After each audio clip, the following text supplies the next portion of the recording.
नमस्कार दोस्तों, आज मैं आपके लिए लेकर आई हूँ जन्माष्टमी पर्व की पावन कथा। द्वापर युग में पृथ्वी पर लगातार पाप और राक्षसों का अत्याचार बढ़ने लगा। तब पृथ्वी गाय का रूप धरकर ब्रह्मा जी के पास गई और ब्रह्मा जी से बोली, हे ब्रह्मदेव, मेरे ऊपर पाप का भार बढ़ता जा रहा है, कृपया कुछ मदद कीजिए। तब ब्रह्मा जी ने सभी देवताओं के साथ पृथ्वी की व्यथा सुनी और सभी ने मिलकर भगवान विष्णु के पास गए, जहां ब्रह्मदेव भगवान विष्णु से बोले, हे नारायण, अब समय आ गया है जब आपको पृथ्वी पर 8वें अवतार के रूप में अवतरित होना ही होगा। तब भगवान विष्णु बोले, आपने सही कहा ब्रह्मदेव, मैं पृथ्वी के उद्धार हेतु ब्रज में कंस की बहन देवकी के गर्भ से जन्म लूंगा।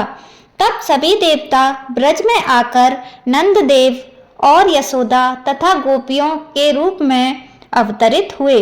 कुछ समय बाद मथुरा के राजा उग्रसेन का पुत्र, जो बहुत ज्यादा दुराचारी था, उसने राजा उग्रसेन को कारागार में डाल दिया और मथुरा नगरी में राज्य करने लगा।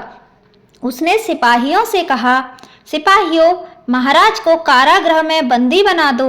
आज से पूरी मथुरा नगरी पर मेरा राज्य होगा। आशीर्वाद दीजिए पिताजी। तब उसके पिता ने कंस से कहा, कंस, देखना, एक दिन तेरे पाप का घड़ा अवश्य भरेगा। वहीं दूसरी ओर उग्रसेन के छोटे भाई देवक की पुत्री देवकी की शादी की तैयारियां चल रही थीं। देवकी और वासुदेव का विवाह संपन्न होने के बाद कंस वासुदेव से कहता है, वासुदेव, मैं अपनी बहन देवकी से बहुत स्नेह करता हूँ, इसीलिए मैं अपने रथ पर आपको लेकर चलूँगा। कंस रास्ते में उन दोनों को लेकर जा रहा था। तभी आकाश से तेज गर्जना के साथ एक आकाशवाणी होती है, कंस, जिस देवकी को तू बड़े स्नेह के साथ अपने साथ लेकर जा रहा है, इसी देवकी के गर्भ से इसका 8वां पुत्र तेरा सर्वनाश करने के लिए तेरा काल बनकर पैदा होगा। कंस चिल्लाया, नहीं, ऐसा नहीं हो सकता। देवकी के गर्भ से मेरा काल नहीं जन्म ले सकता।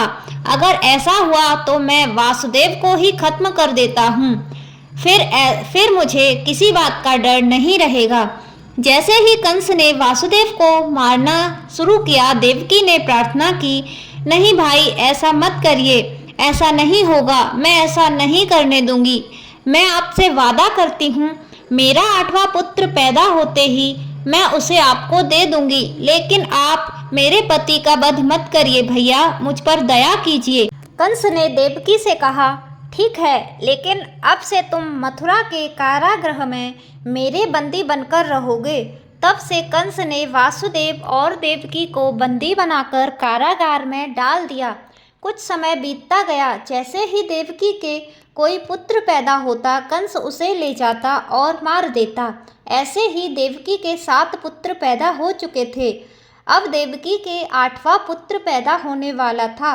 तब कंस ने सिपाहियों से कहा, सुनो सिपाहियों, अब देवकी का 8वां पुत्र पैदा होने वाला है, पहरा और कड़ा कर दिया जाए। सैनिकों ने कहा, जो आज्ञा महाराज। उधर वासुदेव के मित्र नंद की पत्नी यशोदा के यहाँ भी संतान होने वाली थी। जिस समय नंद की पत्नी यशोदा के घर में पुत्री का जन्म हुआ, ठीक उसी समय रोहिणी नक्षत्र में वासुदेव और देवकी के घर भगवान श्री कृष्ण ने जन्म लिया। उनके जन्म लेते ही सभी पहरेदार गहरी नींद में सो गए। उनके जन्म लेते ही देवकी बेहोश हो गईं और एक प्रकाश पुंज के साथ भगवान विष्णु वासुदेव के सामने प्रकट हुए। तब उन्होंने वासुदेव से कहा, हे वासुदेव, मैं कंस के संहार के लिए ही जन्म अवतरित हुआ हूँ और तुम तत्काल मुझे नंद के घर छोड़ आओ और नंद के घर जन्मी कन्या को कंस को सौंप दो। देखते ही देखते कारागार के द्वार अपने आप खुल गए। सभी पहरेदार गहरी नींद में सो गए और वासुदेव की हथकड़ियाँ अपने आप खुल गईं। वासुदेव ने भगवान श्री कृष्ण को एक टोकरी में रखा और गोकुल के लिए चल दिए। तेज बारिश और तूफान के साथ भी नन्हे कृष्ण को सिर पर उठाकर चले जा रहे थे। भगवान श्री कृष्ण के चरणों के स्पर्श करने के लिए यमुना नदी ऊपर की ओर बढ़ने लगी। तब वासुदेव बोले, हे प्रभु, यमुना का प्रहार लगातार बढ़ता जा रहा है, अब मैं क्या करूं? तब भगवान श्री कृष्ण ने अपने पैर टोकरी से नीचे लटकाए। जैसे ही यमुना जी ने उनके चरण स्पर्श किए, वह अपने आप ही नीची हो गईं। वासुदेव नंद के यहाँ पहुँच जाते हैं और वहाँ कहते हैं, हे मित्र, मैं अपने पुत्र को तुम्हें सौंप रहा हूँ। यह बालक कंस का काल है और यही बड़ा होकर कंस का वध करेगा। तुम मुझे अपनी पुत्री सौंप दो। तब वासुदेव नंद की कन्या को लेकर मथुरा के कारागार की ओर चल दिए। जैसे ही कारागार में वासुदेव पहुँचे, उनके द्वार अपने आप बंद हो गए और हथकड़ियाँ अपने आप लग जाती हैं और सिपाही नींद से जाग जाते हैं। सिपाही जैसे ही जागते हैं, उन्हें एक बच्चे के रोने की आवाज़ सुनाई देती है। तब वह महाराज कंस से जाकर कहते हैं, महाराज, बच्चे के रोने की आवाज़ आ रही है, लगता है देवकी का 8वां पुत्र जन्म ले चुका है। तब सैनिक जाकर देखते हैं तो पता चलता है वहाँ पुत्र की जगह पुत्री का जन्म हुआ है। तब वह कंस से जाकर कहते हैं, महाराज, देवकी ने एक पुत्री को जन्म दिया है। तब कंस चिल्लाकर कहता है, ऐसा कैसे हो सकता है? पुत्री विधि का विधान कैसे बदल गया? देवकी कहती है, भैया, इसे तो बख्श दो, यह तो एक कन्या है। आपको मेरे 8वें पुत्र से भय था, लेकिन यह तो पुत्री है, भगवान के लिए इसे छोड़ दो। परंतु कंस देवकी की एक नहीं सुनता और कन्या का वध करने के लिए लेकर चल देता है। तभी वह कन्या उसके हाथ से छूटकर देवी का स्वरूप धारण कर लेती है और कहती है, क्रूर कंस, मुझे मारकर तुझे कोई लाभ नहीं होगा। तुझे मारने वाला तो जन्म ले चुका है और गोकुल पहुंच गया है। यह सुनकर कंस गुस्से से भर गया और बाद में उसने भगवान श्री कृष्ण को मारने के अनेकों प्रयास किए।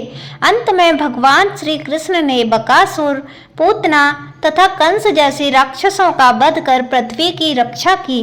जय श्री कृष्ण।